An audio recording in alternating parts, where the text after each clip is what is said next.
রোগী পরিবহনে ব্যাটারি চালিত অটোরিকশা দিয়ে অ্যাম্বুলেন্স বানিয়েছে কুড়িগ্রামের নাগেশ্বরী উপজেলা প্রশাসন। সহজে নৌকা দিয়ে পারাপারের জন্য এই পদক্ষেপ। তবে সাইরেন ও স্ট্রেচার থাকলেও জরুরি সেবার কোনো সরঞ্জাম নেই এই অ্যাম্বুলেন্সে। এটি আরও যুগোপযোগী করতে চায় প্রশাসন।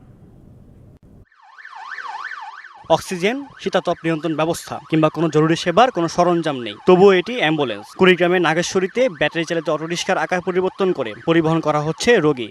আমাদের উপজেলা প্রশাসন আমাদের এলাকায় একটা অ্যাম্বুলেন্স দিচ্ছে, অটোতে চালাইতে হয় সেটা। এটি দ্রুত না চললেও উপজেলা প্রশাসনের এমন উদ্যোগে খুশি স্থানীয়রা। এ ধরনের সুবিধা এতদিন আগে দেখি নাই, এখন দেখতেছি। সরকারিভাবে এই যে অ্যাম্বুলেন্সটা আপনারা সরকার বরাদ্দ দিছে, ভালো হয়েছে। শাইনি চুলে এখন হবে সব হেয়ারস্টাইল। সিল্কোর দ্বিগুণ শাইনি চুল প্রতিদিন।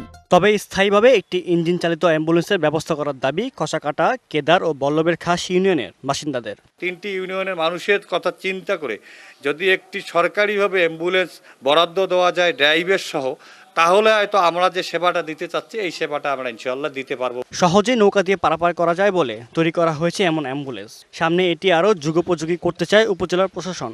একটি লাশও যদি পড়ে থাকে সেটা পরিবহনেরও কোনো ব্যবস্থা ছিল না। সেই উপলব্ধি থেকেই কচাকাটা থানার জন্য একটি ব্যাটারি চালিত একটি অ্যাম্বুলেন্সের আমি ব্যবস্থা করি। এই অ্যাম্বুলেন্সে ব্যাটারি চার্জ করা চালকের খরচ মেটাতে হয় সংশ্লিষ্ট ইউনিয়নের জনপ্রতিনিধিকে। DBC news desk.